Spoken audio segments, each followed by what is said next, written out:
before I went on this trip, I was into a lot of things.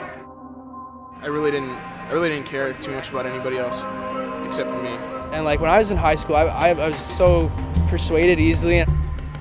I tend to like not hide my faith, but I can kind of shrink back a little bit. This is my very first mission trip I've ever been on, and it was the most amazing thing I've ever done in my entire life. It would be almost insulting to try describing what I saw. And I would go back in a heartbeat. Everything put together is just like a masterpiece. You can't describe in words the Mona Lisa, you just gotta see it for yourself, and you gotta be there. And this is much more than a little painting. It's people's lives. Some of these houses we're building are in the midst of, trash piles, and there's garbage dumps all around us. Just the amount of love that they show, as soon as you show them a little love, it amazes me. Not one of them that's lazy. They all do what they're supposed to be done, and then when it's time for them to play, they play. The children that didn't have anything. Jesus is a life-saving message for them. The trip's not about you, it's for God, and it's for the people that you're going out there to save. They were so open and ready to hear what we had to say to them, and when we were ministering to them, they were just like, he loves us.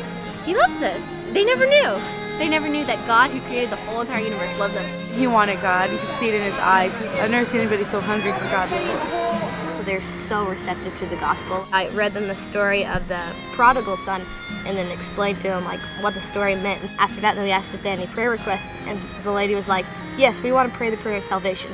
So we're like, cool, awesome. It's cool, but it changed my life.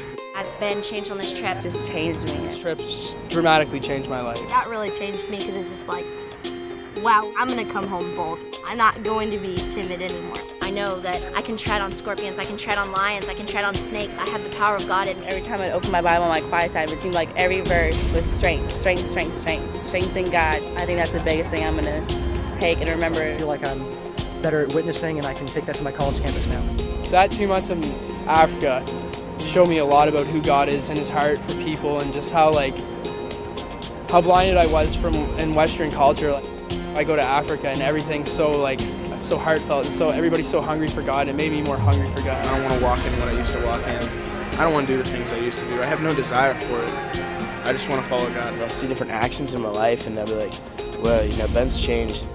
There's no words I could say to actually describe what I've seen, what I've done, what God's done through me. Jesus said, if these are quiet, the rocks will cry out. I don't want a rock to do my job. I want to do my job for Christ. I'm just saying, like, if anyone's out there, they want to experience it, then you got to go for yourself. Think about whatever else you're going to be doing at home. What are you going to be doing at home if you don't go on the trip? Going to the movies, hanging out with your friends. You could be going out there and changing lives. If you're thinking about not going, don't. Just go.